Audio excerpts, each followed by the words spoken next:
Okay, hi, this is Eric Stromquist with Control Trends, and we got a special treat for you tonight. We are going to rebroadcast an episode with Scott Cochran that we did a while back. Scott is getting ready to have his big event, ControlCon in Detroit. You're still able to get there if you want to, so I think it was very, very apropos that we would be posting or rebroadcasting this, I should say, tonight. So I hope you enjoy it. And let's get this thing going here. There we go. All right, so sit back, relax, and enjoy it. You can check us out at ControlTrends.com. Again, I'm Eric Stromquist. Enjoy this special rebroadcast. Building big buildings, there's some concrete business practices that are really hard to change. And with technology, it's a real challenge to make that happen. The following is a presentation of the Control Trends Podcasting Network. Here we go.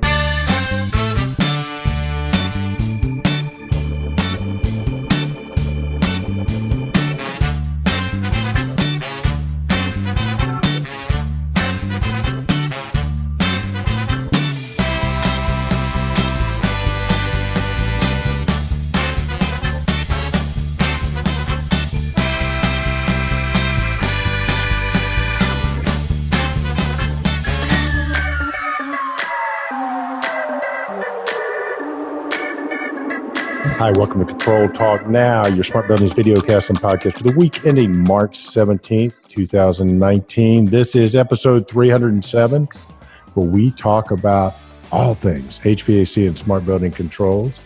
And what would a conversation be without my co-host and yours, the man, the myth, the legend, that guy over there, the one, the only, Kenny Smyers, the controls man from Pittsburgh, Pennsylvania. Man, I understand you've been out sunbathing in the snow again, Kenny. Any truth to that rumor?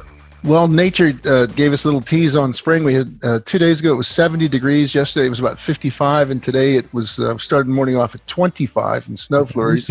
I used to date some women like that. Oh, 25 in snow flurries. No. Okay. Temperature's changing. Oh, no, the funny thing is that there's people I know at golf, and as I watch the snow fall here, I wonder if they really teed off or they couldn't. All right, now let me ask you, because I played a little golf in my day, but never in the snow. Now, when you play golf in the snow, did you use like different colored golf balls, or how would you find a golf ball in the snow? I never played in one either, but there's a couple of things they do. They use different. There's a ball that you can buy that you can track now. With an app, I think. It's crazy. Really? Yeah, but I don't know if they use those. But like a night thing, I've seen them actually have. They drill a hole through the middle of the ball and they put a light thing in there, and you hit a ball that has a light on it, so you can watch the ball and find it in darkness. I think the only time in this inclement weather, you probably use a colored ball, an orange ball, or whatever. Some of them have orange ball tournaments, and I've never played in the snow, so I can't honestly tell you that I know. Because I'm adverse to anything that's cold. Well, of course, the big news is Kenny and I were down in Orlando last week, and we secured the venue for the 2019, which actually be in 2020, ControlTrends Awards. And we also secured the venue to have the biggest Super Bowl party you've ever been to, which if you're in Orlando for AHR that Sunday night, you can come to the ControlTrends Awards. We're going to start about 2.5 hours earlier so that by kickoff, the awards will be done. You'll be situated. You should be in a great mood because we're going to feed you well. We're going to make sure you have drinks you need. You're going to be with your rowdiest friends, and you're going to get to enjoy the Super Bowl. So it is going to be the coolest ControlTrends Awards yet. For our sponsors out there, some of them, Kenny and I mentioned on the show last week, we have some specials. Some of you have already reached out to take advantage of those. If you haven't, reach out to the man, the myth, the legend, the one, the only Kenny Smyers at ControlTrendsInfo.com. Is that it? ControlTrendsContact@gmail.com. Contact@gmail.com. So Kenny, I'm still giddy over seeing BB Kings and what we're gonna and what we're gonna accomplish at this year's ControlTrends Awards. You got any thoughts or feelings about it? Oh, I'm the same way. I love football. And Kenny, listen, let me just say this. We've got a facility down there, a venue that is it's up on the second floor, so you get this feeling like you're going up to see it's just a very beautiful venue. It has outdoor capability, so we're going to be working with different sponsors for different capabilities and looks. But inside, like you said, first we'll have this really nice stage set up for our ControlTrends Awards, but then we're going to transition. We have two 70-inch screens coming on side by side. We'll have the main TVs that they've got 20-some TVs distributed throughout the or I don't know how many. I don't remember exactly. It might be 12. But every seat has a view of a television, and we'll have additional screens set up to. So it's going to be a lively Super Bowl party. I mean, I know I'll be excited. We'll transition from the ControlTrends Award and go directly into the Super Bowl, and that's like a double banger. That's a two. Yeah. 2 for 1, and you're right. So what we're going to have to do is organize this thing through the sponsors. Again, there'll be a limited number of places available, and we hope that of course we're going to sell out, but we don't want to send anybody away that wanted to come and had the ability to do that. And when you say second floor, Kitty's talking about the BB King's is actually on the second floor of one of those big sort of complexes down in Orlando. There are actually 2 stories in BB King's, which will have both those stories. Plus, there's going to be a lot of areas that if you want to have an additional event in conjunction with the ControlTrends Awards, you can do that. So it's going to be great.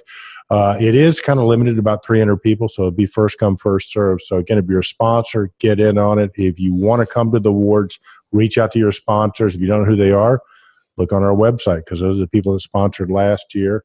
And it's going to rock and roll, Kenny. So it's going to be real nice. Like I said, so with that, we know we've got a great guest coming up here in a few minutes, but let's get to a couple of things, Kenny. First and foremost, how about some shout-outs, buddy?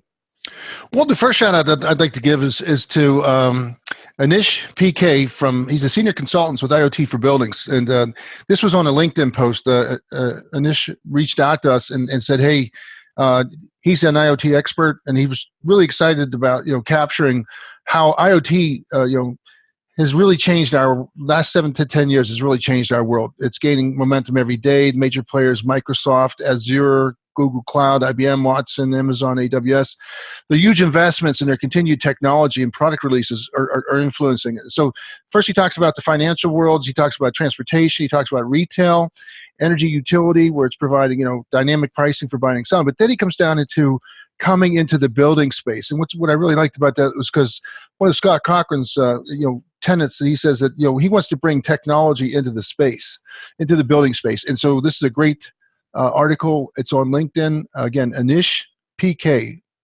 So that was our big shout out. And then we've got the national, let me just transition to one of the shows that's coming up, the NFMT that's coming to Baltimore.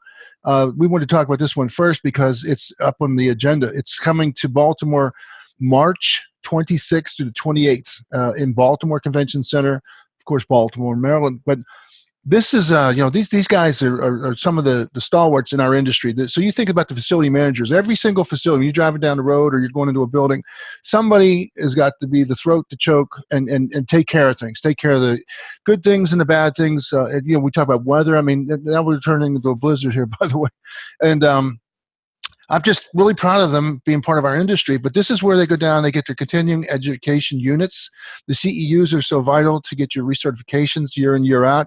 I always regret the fact I lost one of my certifications for the American Society of Industrial Security because I just couldn't get my 8 units CEUs every so many years, every 2 years, I think.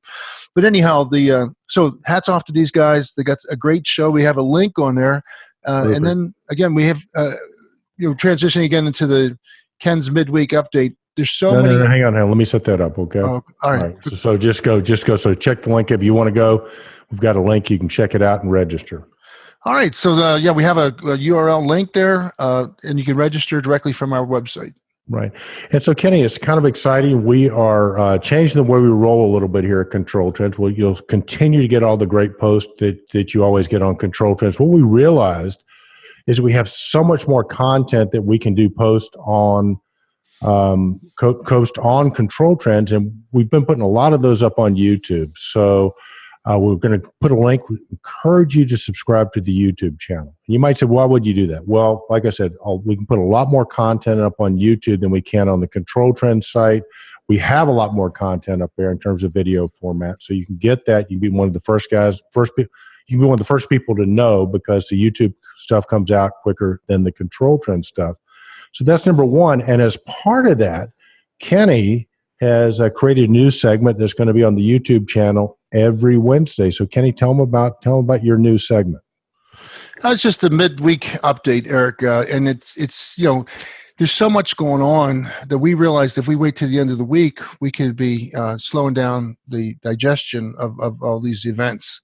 So to keep the pace of all the events, we had 5 announcements of 5 different events in 5 different parts of the country, and they're exciting. And some of them, they were losing the opportunity to get the early bird rates, and it's significant. And so the further out you get, and then we had one person comment about he wanted to get his event on the calendar, the corporate calendar. In other words, when you're going to be out of the office for a week or a couple of days, you got to make sure that you're not stamping on anybody's toes and that there's availability. So he said that he was glad that we had brought that to his attention so he could go and make sure he had that time off or whatever. And so, it's just a good thing. It's a pulse, and it's an easier thing so that we don't wait to the end of the week and then stack it up. We just kind of get the midweek update. Right. So it's kind of like a combination of Ken's calendar. I mean, if there's something you need to know about via cybersecurity or something like that, I mean, it just gives us the ability to impact you immediately. And the way you're going to get that, please subscribe to our YouTube channel. There's a link below in the show notes. Just hit the button, subscribe. We'd appreciate it. And Kenny is going to do a great job with that. He dropped episode 1 last Wednesday, got a great response. So Kenny, thanks for doing this for the industry. Be sure to check it out and talk about somebody that does some great stuff for the industry. Let's bring our guest on. Oh, we got a great guest today, Eric. We have Scott Cochran, President and CEO of Cochran Supply and Engineering. Cochran Supply is a leading industrial IoT and building control supplier with locations throughout Michigan, Ohio, Kentucky. And Scott is probably one of the foremost stalwarts of our industry. He's taken distribution into its new future. Several times, Scott has been one of the cutting edge players that's kind of leading the way. He's pulled up the torch and running first. So hang on, welcome Kenny. to the show, Scott. You hang on, Scott. Don't come on yet. Kenny, you didn't give him a good introduction, okay? It was okay. But I think the way we sum Scott up is Scott is the Steve Jobs of our industry. Welcome, Stevie Scott Cochran.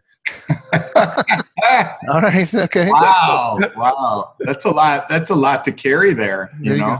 Well, dude, you've been doing it for a while, and for anybody who's been under a rock for the last 10 years, Scott and a gentleman by the name of Brian Turner at ControlCo have sort of reinvented what the distributor looks like in this new age we're at. They have just changed the game, and it's kind of like, I love it, dude, because it's like you march to the beat of your own drummer. You've been pioneering, and sort of blazing a path for the rest of us. You're making distributors cool again. You're making them relevant. So talk about that, if you will. Before we get into some other stuff, talk about your thought process and sort of when you got into business, did you just sort of look around and go, this isn't the way it should be? Or how did you sort of get on this path, brother? Well, that's a good question. And we didn't talk about this before. You already threw a curveball at me, but that's okay. This is because I'm too old to have a fastball anymore. You like the impromptu. You like the impromptu. So, but anyways, where I feel like I'm what I enjoy about this industry the most is the challenge of bringing what I think is the technology into the space. There's this, with contracting and with with building big buildings, there's some concrete business practices that are really hard to change. And with technology, it's a real challenge to make that happen. And I really enjoy that challenge, both with, the community that I serve in terms of the people who put the stuff in the big buildings, and then also the vendors I work with whom make the products for the buildings, and trying to really become a bridge for the two of them, kind of like almost like translate to each other what each other wants, and how to work together better. Because what we don't see in big buildings today is enough to, quality technology. I mean, the stuff you can put in your homes just dwarfs what you can do in a big building in a lot of ways, especially if you look at it from a monetary standpoint. And I just like this challenge of trying to make this happen in the big buildings. I think it's an awesome time for all of us. And we can redefine a lot of what our value is, in the next couple of years. So Scott, maybe kind of a silly question, but I think you're absolutely correct. The stuff in the home just works. Why hasn't that translated to the buildings yet? Well, I believe that in the buildings, there's a couple of hindrances. Number one, when we work on projects with the big buildings, one of the questions I ask myself these days is, who are we really working for? Traditionally, we've been kind of pigeonholed in this energy efficiency bubble, if you may, and we're working for saving energy as sort of the primary payback to the projects that we're looking at doing. But all of a sudden, with new technology like indoor positioning systems and connecting lighting and mechanical BAS systems together, we're starting to create business efficiency, and business efficiency saves the business energy, and not like energy in terms of utilities, but now we're talking time. The time it takes somebody to do something in a business, and a business has a greater expense in its people than it does in its energy spend. So we're starting to see paybacks in terms of business efficiency that we can bring.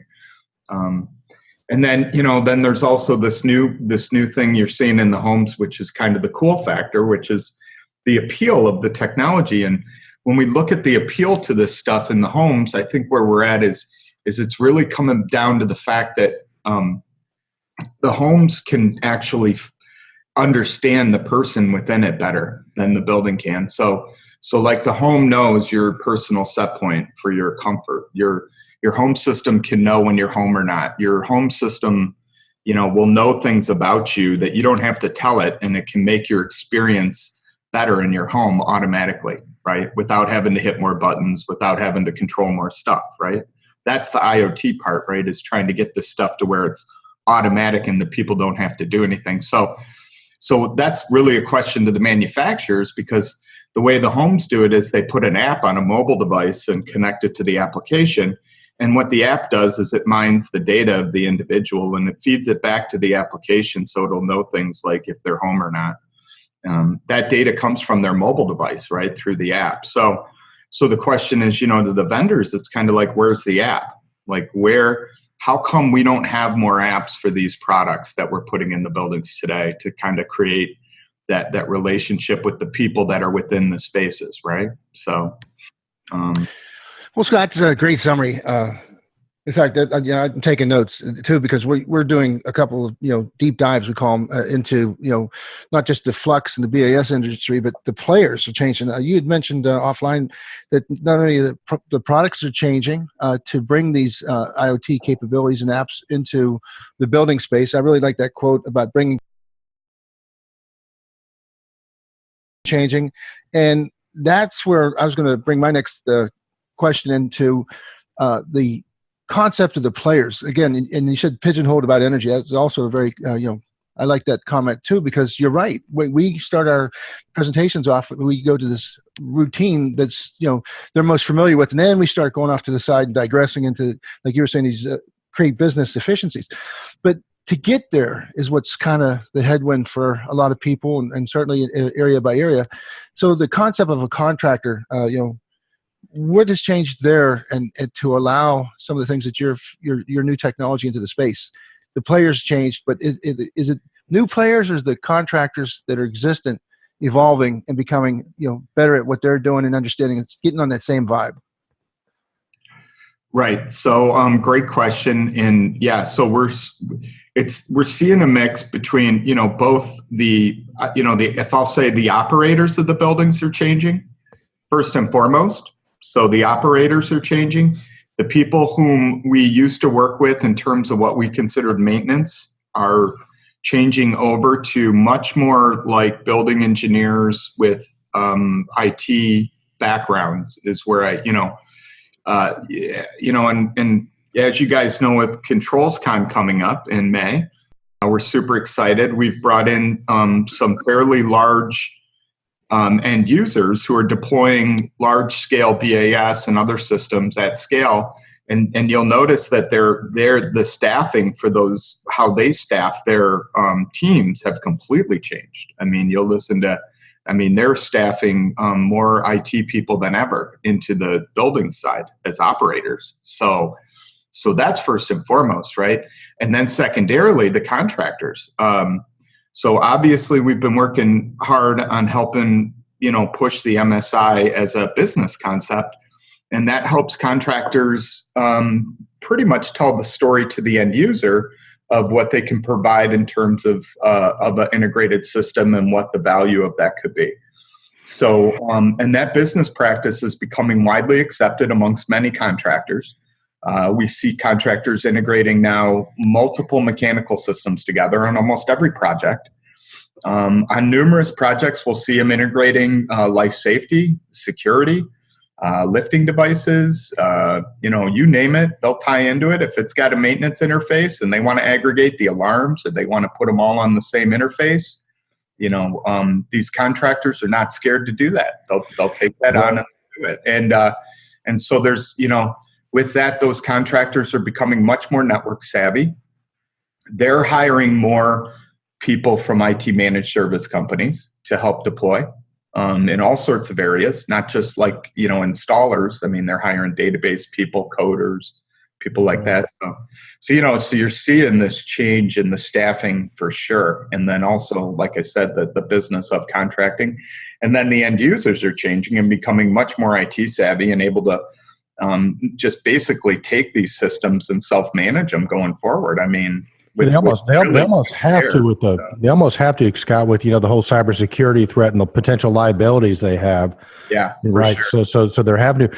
I want to stay on this track, but I want to put a frame around it for those of our audience who don't know who Ken Sinclair in Automated Buildings is. He's this kid that started this thing because we call him a kid. He's been around for a while. Awesome. But Scotty, you've been doing a series of articles for Ken that I sort of want to use a talking point. And I think, one of the things that's on automatedbuildings.com that you've done is what does the master systems integrator of today look like? And I think you probably hit on some already, but let's zero in specifically on the master systems integrator and some of the things they can get if they read that article, some of those articles.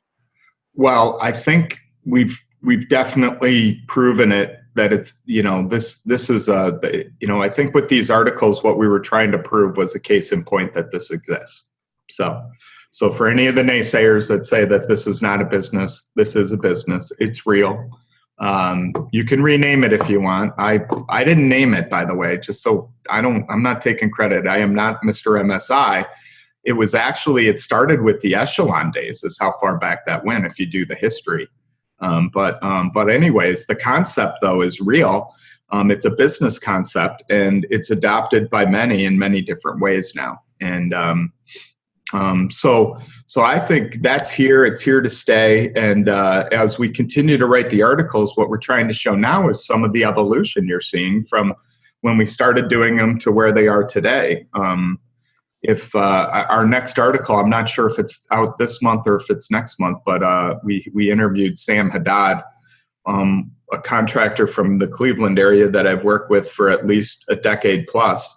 A guy who has just always had an outstanding reputation for high quality work in the Cleveland area for sure. And, he kind of got dragged into an MSI situation and and to listen to his, if you read his article, what you'll listen is the quality at which he's looking at the MSI system and what he's doing to make it even better than the others. Is a testament to the fact that the business process itself is starting to be optimized, if you may. So we're seeing a lot of that happening. All right, let me put you on the spot real quick here. For our master systems integrators, our integrators out there who think they are master systems integrator, let's play a little game called Scott Cochran's going to ask you some questions so you can determine whether you really are master systems integrator or not. So, okay. Scott, the first question is, do you what? If you think you're a master systems integrator, what's the first question? Do you integrate systems? Do you integrate? Are you able to integrate systems together? Can you bring if I give you two different systems and two different software platforms, can you bring them together in one way for me? Can you? Perfect. Question one. What's question two? Question two is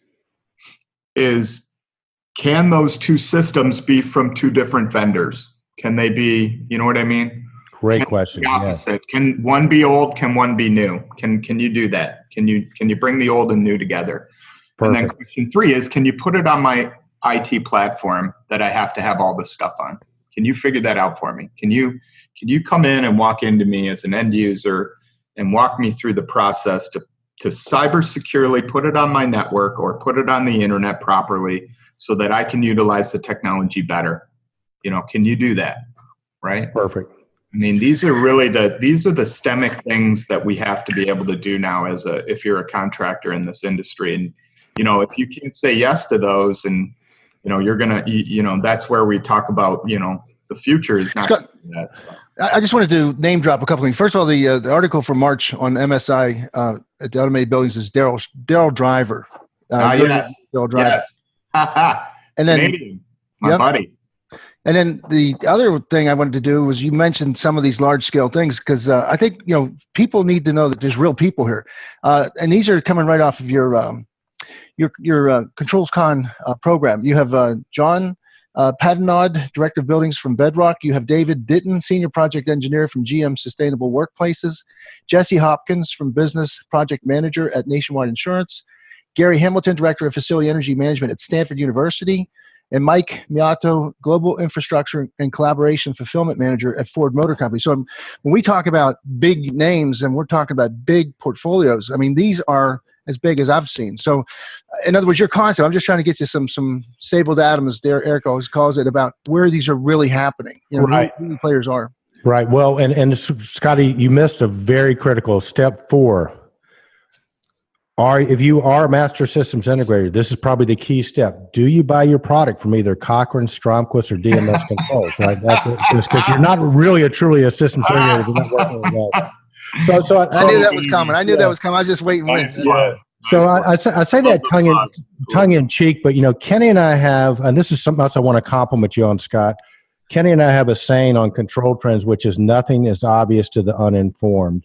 And we've mentioned ControlCon a couple of times in this interview already, but you know, I think we need to get some stable data for the folks who might not know this is coming up. But Scotty, talk about ControlCon, why you created the concept. I think you're on your 5th or 6th one now, I believe. I think you do it every other year with in concert with the Tritium Summit, right? So speak about that.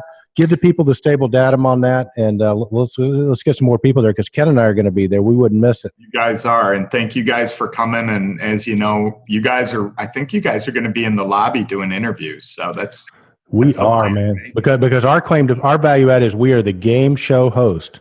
It's going to be building control. So happy you guys will be there again, and you guys, your coverage, I was just watching it again from the last one. You know, it was so awesome. So again, I'm so happy you guys will be there. Yeah, and I am trying to use my national whatever celebrity status to bring what I feel are some of the most influential people I've met around the industry to this conference to present some of the stuff they've shared with me throughout the last year or two to inform everybody of what's going on around them. So, you know, the day one, the keynote, it's exciting. As you guys know, it'll be a circus-like atmosphere, I hope. P.T. Barnum. We're planning on trying to do a demo, which we will be piloting live in front of the audience again.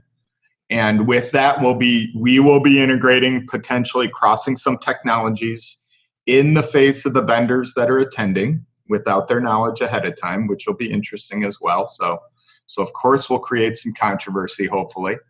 And then, but the keynotes really are going to come. I have 3 really important people, I think, to the industry that are coming in terms of the vendors. With Laurent, James, and Kevin from Tritium. So those 3 are going to represent those companies: Johnson Controls, Acuity, and Honeywell. And we're going to get a good perspective of where those companies are, where they're headed as companies, These are the people who really direct the direction of the company. So it's going to kind of be coming from the horse's mouth, which we're excited about. And then to help put a frame around it, of course, I invited Ken Sinclair, whom I've kind of dubbed as my sounding board for the industry now. He, to me, I've been reading, like you guys probably, this is almost 2 decades of reading his material, and he's brought such a perspective to it that none of us would ever think of, and I just appreciate that. And so we're so excited he's coming, he's participating. He's not a big speaker, like he doesn't want to have the stage for a long time, but we'll be doing a panel at the end and getting into it more with Ken. And then of course the guy who I'll barely be able to keep from stealing the stage from me, Jim Young. Yeah, he's so excited. He's got such a good story to tell. IBCon sounds like it's going to be an incredible conference. I know we're all going. Big Cochran team will be there. And Jim's just, the stuff he's put together for IBCon, he's going to kind of mini summarize it for our crowd. It's going to be awesome. So all that cool stuff he's doing is going to be, he's going to hit on. And then we'll round that out. And of course, after that, we'll hit we have a nice dinner planned and the big vendor show. All our vendor tables are sold out. We have probably 10 new vendors that nobody's ever seen before coming in with some products that nobody's ever heard of. So we're excited about kind of spotlighting some new stuff. And then day 2, we're going to have that tech track, and the IT guys are just going to dive into it. And again, that'll be the highest attended one of the sessions. We have all the product experts from Tritium coming in with some of our IT experts and some special guests, and they're going to be highlighting all sorts of cool stuff. And then on the business track, again, I brought a neat group of end users whom not only have these huge deployments, but they also have this incredible, they all have great stories to tell, which I think will be eye-opening for a lot of people to understand where these companies are at and what they're really with doing. So Scott, it's May 3rd through the 6th. Are people still? Are there still places for people to come to it, or is it sold out already? No, we are still accepting registrations. We have definitely ellipsed our attendance from the prior one, so we're going to be bigger than the last one already. So we're all right. Now as the game show host of the industry, Scott, it's time for us to play a little game we like to called Let's Make a Deal. All right. So Scotty, anybody out there just listening and wants to attend your conference, we'll put the link in the show notes. But if they're wanting to put in, let's give them a code like Ken and Eric sent us, or ControlTrends or whatever. What are you going to give them if they sign up with our code? Oh, wow. You're going to make me do this on the spot. Yeah. Behind door number 1, we have permission. Ooh. Well, while you're thinking about that, let me just review some of the highlights, Scott. It's going to be May 2nd and May 3rd. Kim, by the way, I just want to give you guys a compliment. I watched your blooper YouTube that Kim did. The mightiest warrior becomes fearful in front of the microphone and camera. And you get to see some of these great guys and women shrink in front of it. And also, you're doing something really special that I think we need to talk about real quick or mention it, is that you're doing an incredible one-on-one opportunity with Tritium, Honeywell, and Distech. And you actually have an invitation out there. If somebody has a personal question to ask, that you're going to have an opportunity to set them up one-on-one to facilitate some of the things. So I that's one pretty. Of the things we're doing is our vendors, whom we really appreciate. They really are the sponsors of this, right? I mean, we charge for it, but we're really just covering costs there because the vendors really pay for the bill on this, and we appreciate that. And with that, we want them to get the most out of it. So they each have conference rooms that they can schedule private meetings with individual customers and really highlight their products individually. I find that it's a great way for them to, really highlight their products, and it also means that they won't all be pissed off at me at the end because they all watched each other present each other's products. I want to mention too that you got some, like you were saying about the technical people. James Johnson's going to be there from Tritium. Yep. Kevin Williamson, of course, he's going to be available. He's going to be a keynote speaker, but he also is the resident expert on cybersecurity that I'm sure can handle any questions brought up. Kevin Marajak from the IoT. Mamachak. Yeah. Kevin Mamachak. Yeah. He's setting Tritium Analytics on fire. It's exciting. He's doing That's a great cool. job. Yeah, And then, they're going to show off some really neat analytics there with his Awesome. with him. Yeah, so integration lifecycle is the name of that. Right. And did we mention that Ken and Eric are going to be there too? So Scott, Kenny's giving you some time to think about this. Let's get back to the segment of the show. It's my favorite called You Let's Make a texted Deal. Kim, see what Kim could say. Let's make a deal. Come on, Scott. You're the man. What are we going to All get? right, A hat so if they sign up by such and such? I will. Here's what I'll do for you guys, for your listeners. Okay, I will. If I will, I have to. I'll set up a discount code. If they put Control Trends as a discount code, we'll take 10% off the registration. So, how's that sound? well, I'm going to negotiate a little bit here, okay? But now I have box. Now I have something maybe better, maybe worse under the box next to me. Oh, okay, So perfect. you can have perfect. option A, which I've told you, or option B, which behind this box right here. Okay, so what's it going to be? All right, our community, you can choose box A or box B, but you have to wait till you get to Detroit to choose box B, right? Yeah. Yeah. No, I'll give you a sneak peek. Ready? Okay. No. Okay. So what's the code? What's the code? I'm not dressing like him. Control Trends, he said. Control Trends, Eric. Control Trends. Control Trends. That's Okay. it. Control That sounds like a deal. All right. And I'm going to put that in. for your listeners. And we will put a link. 10% discount. That's if she awesome. can't make it happen on the website, I'm in big trouble. But Well, hey, it won't be the first time, right? The thing about what I love about Scott is that, your people try to keep you away from us because we put you in these situations, and they're always trying to. I got approval. I told her. I said you can tune in. I mean, yeah. I got approval to do this. So Nice. Well, excellent. Well, Scott, let's cycle back around to apps a little bit, because at the last ControlCon, and I think maybe you're the only distributor I know, maybe since then somebody has, but you guys created a really cool app that works great. And to your credit, you guys demoed it live on stage. It's not like you guys even had a safety net. Talk to our community about your app and how that's important, or why it's important, what it does, and how they can get it. Okay, so our app's called Raven, and what it allows you to do is to take building event information from the Niagara framework and turn it into a push notification for a mobile device. So Raven is the app. You get it on the app stores, and it works with a Niagara connection into a building.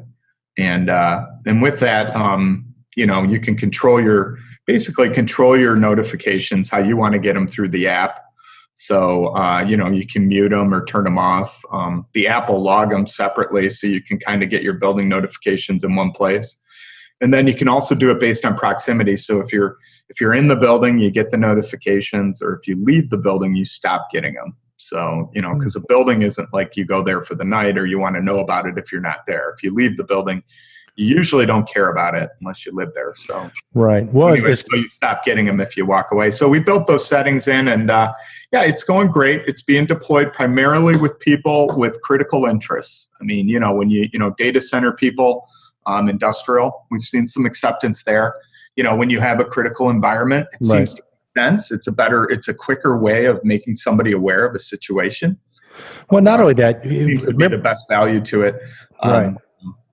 But go ahead. But the other thing too, Scott, that I thought was really cool about it was, so many people get so many alarms that they just become null and void to them, right? And it's kind of like me and emails, man. I get too many emails for me so I just don't look at any of them, right?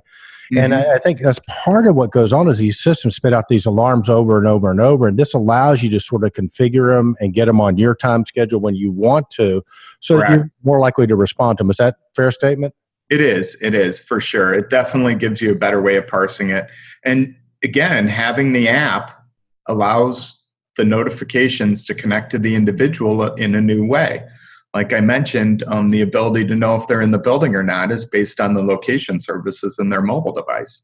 So we actually harvest that information and use it as a convenience way for them not to have to be bothered when they leave the building, right?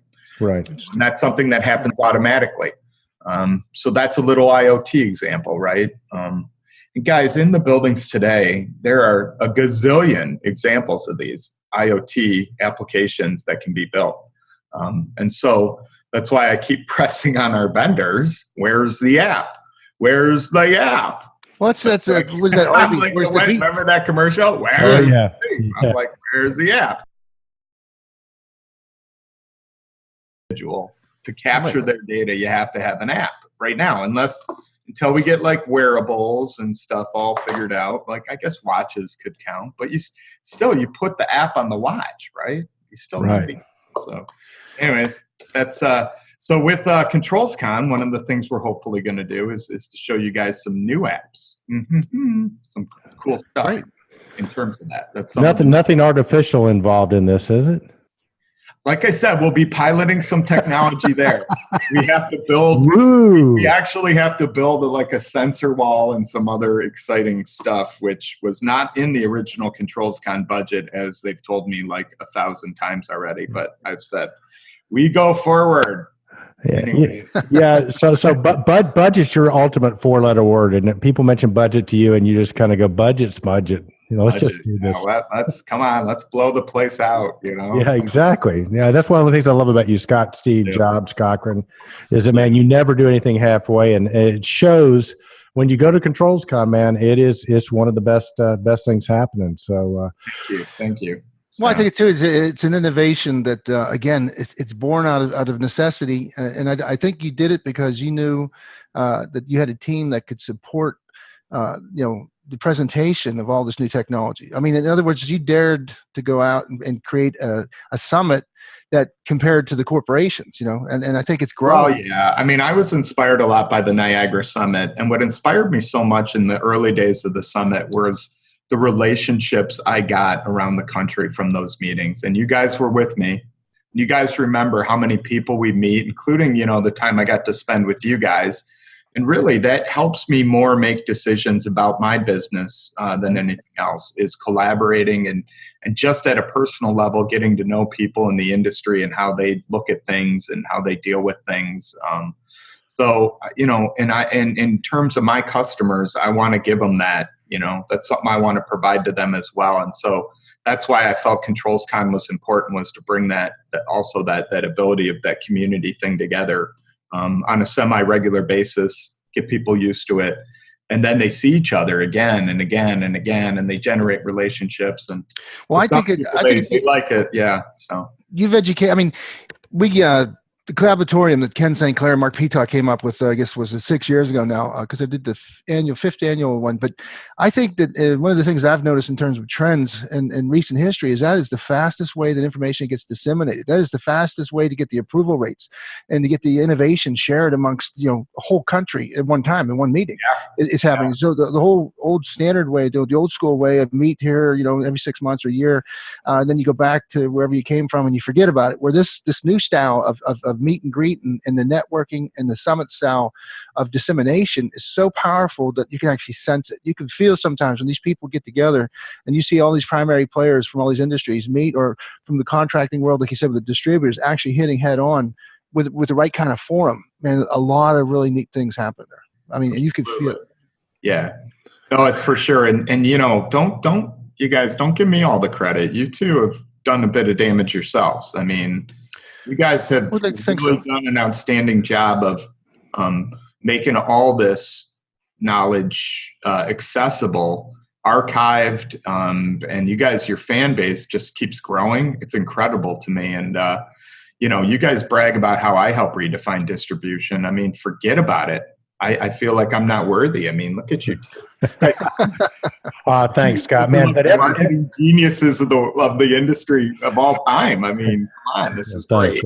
Well, every industry needs a game show host. So in Kenny and me, we got it down. So we are definitely the game show hosts in the industry. But it's only because we know people like you that can make things happen. Dude, thank you for that. I want to shift gears another time. Your most recent article on automatedbuildings.com, and if you don't go to automatedbuildings.com, you're really missing out. Was kind of on OT versus IoT, and you talk about a visit out to the West Coast. So tell our community about that. So one of the things that we're fast learning from studying the cyber security requirements of industrial-based systems is that we kind of screwed up in the BAS industry by putting all these systems on owners' networks. We really are very vulnerable to a lot of problems in the future. With that, one of the new, of course, and every manufacturer in the BAS space now has a full IP offering. So we have a lot of customers preferring to put in, flat architectures with all IP controls. And so with that, the calamity with the owner's network is getting louder and louder. And so one of the new rules of thumb that we're deploying with these deployments is we like to lead with this concept of, we believe a system should be air-gapped before it gets networked as a concept. In other words, if you're building a BAS system and it's all IP controls, you actually have to build your own IP network first to support that properly before you go on to another network. Now, we're not saying you're not going to end up on the owner's network. We're just saying you can't really deploy 400 VAV boxes on an owner's network that's not even in the building. Not to mention the owner's networks might not be the owner's networks because the owner might change. So what are you going to do then, right? So you got 400 plus devices on their network. So what do you do when they leave? So stuff like that. So the new concept is to air gap it, build up your own network, and then decide how to connect it. And when you connect it, you firewall it so that you add a level of security between you and the network infrastructure you're touching. So anyway, so with that concept, I went out to one of our customers for a long time now, which is Stanford University in Palo Alto. And just kind of as an experience, I decided to tell the IT group that supports their deployments that they need to air gap everything. And the guy's head just about blew off because basically he's been working for the last 10 years to get it all on the network and all secured and all this other stuff. So it was a lively debate, and we had a good talk about it. And I wrote an article about it. It's pretty cute. It is. They did win the debate with me, so they are going to continue to put these deployments on their networks. But I will say that they're top notch in terms of testing, documentation, standards. They knock it out of the park on those. So their deployments are definitely well done, if you may. Well, right. Network. But you're still going to see more BAS systems that'll have to get air gapped here. Right. Well, and I completely agree. Now, one of the things that I found fascinating, because part of the debate, and I was tracking it, I think it was live on CNN. Larry King, I think, was the one who was sort of monitoring this. But one of your points, which I thought was very, very valid, is you got new construction, because all the BAS stuff needs to be commissioned before the IT structure gets put in. Yeah, I thought you had a hell of a point there. But they counter with what? Well, you're going to take the article away. Why would anybody go read it if I tell you? You know what? It's a good point, man. See, this is why you're Steve Jobs. You got to go to the article, man. It was automated building. I mean, maybe I already gave away. Maybe I didn't. No, you didn't. You didn't give it away. You know what? That's a great point, Scott. Kenny will put a link. It was a lively debate, though, and I think I did a good job of capturing it in the article. And thank you again to Stanford for letting me publish it.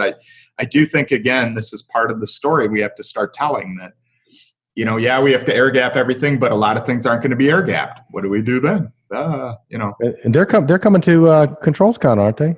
Oh, absolutely they are. Jerry is one of the panelists on our day 2, and he'll be talking about that and a lot of other, he's just got an incredible story about how they've evolved as a department in terms of supporting the building. So he's going to tell that story, which is great. So very, very cool. Awesome. Kenny, what else you have, buddy? That was it. That was all the talking points we had. But I tell you what, I really now the show can begin. Well, right. I think people need to make an effort. Chloe, should I unlock the door with Chloe in it? Let her out. Chloe Scott's how old is Chloe now? 8-year-old daughter. 8-year-old daughter. There you go. See, her and the little dog. I got them locked in their bedroom. That's such a commitment to the industry. I mean, how many people would lock their kids in? I know. Saturday, man. So, Scott, I kind of want to cycle a couple other things, Kenny, real quick, because while we got Scott. Dude, we sort of have talked about, the master systems integrators and sort of what they need to be able to do. I'd like to hit on 2 other sort of parts of the supply chain, if you would, before we call it a day today. One is for the manufacturers, because I think a lot of them are struggling. Kenny and I have talked on the show in the past a little bit about the fact that it's almost cool if you're coming in this industry now and don't have legacy systems to support, because it's almost easier to, design a product for today and not have to support the legacy. But what advice would you give the manufacturers And the second part of the question is going to be, if you're a distributor that's been around for a while, how do you stay relevant in the tsunami of change that's sort of coming at us? Well, you guys know I pounded the IT drum for a long time in terms of incorporating that into your business. And Eric, I've been mentioning that to the distributors for many years now, and you and I have talked offline about this. So we know, that is still at the core, is you have to have an IT competence. Then the industry is becoming a cyborg industry. We are not all mechanical, electrical anymore. We are a mix of IT. And you have to have the right support around you in terms of that. And if you don't, you're going to have a hard time making the right decisions for your business at every level. And, you talk about our vendors, and I feel like, in terms of, I know in terms of distribution, I haven't seen as many people hire IT people as I would have liked to have seen, right? Not saying I'm like pissed, but I am a little disappointed, right? I would have thought more people would have taken that on quicker. In terms of hang on real quick, because I have hired one, and I've hired one named Batman. His last name is Batman. So Scott, and for the ControlTrends industry, okay, I am looking for a second IT professional. The only criteria, you got two criteria: you have to be good, and your name has to be Robin, because Stromquist and Company will have Batman and Robin. Will be the first group to do it. Awesome, so we have heeded your advice, and it's paying off. Awesome. So thank you for that. But continue on. I'm sorry for interrupting. But anyways, the vendors, I give them the same advice. I can't tell you how many times I'm with their product experts, and none of them are IT savvy, if you may. None of them. Like, no one in the room is. Remember, I don't consider myself IT savvy. When I need an IT savvy person in the room, I bring my chief technology officer, whom is very IT savvy, okay? Because I'm not IT savvy. Do you know what I mean? Yeah, sure. But I can bring him, and he can sit next to me, and we can bring a good value to you, because we collaboratively can understand things that most people can't, right? So that's where I see our vendors really struggling, is how to incorporate this IT community into their products, into their groups that work on products, into the engineering of the products. How do they do that? It seems like a lot of them are separating hardware and software. They should actually, I think, be getting closer together in some ways. So. Yeah, they're thinking in terms of it's going to add cost, because they're still thinking about price, right, versus value. A lot of them. Because they go in IT, well, that would be add more cost to the product. We need to keep the product as inexpensive as possible. And that's certainly one way to go. But I'm not sure that that's going to be the winning formula going forward. It sounds like maybe you're agreeing with that. Yeah, I do. I think, again, they need to really look at their staff. And as they add new staff, I would recommend they look at more people with true IT backgrounds coming in. So. And that goes back to your original statement. Where's the app? Where's the app? Exactly. Because if you had an IT person, they'd say, well, to get that data, you'd have to have an app. Well, how do I do an app? Well, you blah, blah, blah, blah, blah. So, yeah, it doesn't hurt to have one around you. So, and then next thing you know, you invest a ton of money. And next thing you know, you built an app. Yep. Now you have. And then you got to maintain an app. And then you're like, well, that's expensive. But it is worthwhile. I'm not complaining. It is worthwhile, because that is the industry in the nutshell, I believe, in the future. So, well, and I think when we talk about distributors, Kenny and I have talked a lot on the show about the fact that distributors have the opportunity to become the most relevant part of the supply chain, or they can become completely insignificant. I don't think there's much middle ground there. So a couple of things is that the manufacturers are not going to provide that IT savvy expertise, and that's obviously an opportunity for the distributor to step up and differentiate themselves and create value with that, right? So that's a key piece there. And then the other thing is somebody's got to go sell it, right? And what I've gleaned from this and other conversations with you is part of that sales process is you have to understand the owner's point of view from an IT perspective, because the building automation controls, that's going to have some influence, but if you don't get the IT piece, and if you don't understand the fact that operational savings is going to be a bigger driver, and tenant experience is going to be a bigger driver than probably anything else, then you're not going to be relevant in terms of the sales process either. You're just going to be, working numbers up on bid day and hoping your price is low. That's exactly right. You got it. There we go, man. All You're right. it. Yeah, it's what I find a lot of my job is in terms of where I sit, because again, we're not selling projects. We're just, supporting deployments a lot of times in terms of our end user relationships. So in that regard, I mean, we're seeing all sorts of, new opportunities from these digital systems that go in, because the owners now are becoming very savvy about the technology they have, and they are learning the new business processes and using that to get more funding, to get to get better looks from their superior management on projects in terms of not low bid, but actually we need this technology because it is going to bring a lot of business value, right? So now we're seeing the layer that we sell into at the buildings. They're starting to learn how to sell to their bosses, and we're starting to see more project fund money coming in. I shouldn't call it fun. It's just exciting because it gives us a chance to deploy this new tech, right? Yeah. So that part, we're seeing that change going on, which is really exciting. So, well, do you see the whole game sort of changing eventually with the whole construction process? Is that going to happen anytime soon? Where the consulting engine? Okay, yes, speak about that. Joe Patnoud from Bedrock, he's going to talk about that at our ControlsCon. And you're going to see where they definitely have technology as one of the high, in terms of decision making, it sits at the highest levels within their organization. And those decisions are made, and they're made, with budget considerations for sure. I mean, they're not just throwing money out, but when they're made, it's going to happen that way. And the technology providers on the job sites, they fall in line when told what to do with a good plan, right? A lot of times when they try to deploy new technology without a good plan at all levels, like at the engineer owner level as well as the contracting level, those oftentimes go over budget and the value's not there to the end user. But if the owner has a design and they lead it and it comes from the top down, those are the projects where we see some real big successes coming in under budget, with huge value to the projects. So that's very encouraging. Yeah, it's neat to see it coming in together. So anyways, Bedrock Joe is going to talk about that. We're excited about that. So very cool. Kenny, what else you got? Stories to tell. Yeah, we also have Mike Miato from Ford Motor, and Mike is an awesome guy because Mike is he's actually like a guy in charge of IT infrastructure for Ford. And he lives in a world much, much bigger than what we're talking about in terms of the IT deployments.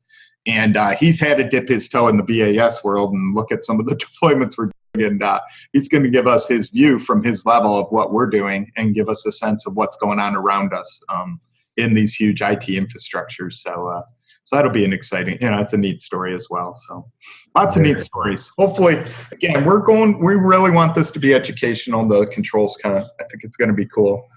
So remember, we have a link. There's a special that you can get. We played Let's Make a Deal earlier with Scott Cochran. If you just type in ControlTrends, you can get a 10% discount. Right, and you need to do that. You need to do that in the next 2 weeks. After 2 weeks, I have to do one more thing here, and I've been sitting here listening to this. I think that all the manufacturers should send representatives. I mean, everybody in the control business. You have a lot of them already coming, and you have a lot of great sponsors, and I've gone through them, and it's a very impressive lineup. But I can't see how people in this business don't have a representative coming to this thing. I think it really and truly would behoove anybody that's trying to keep up to date with all this fire.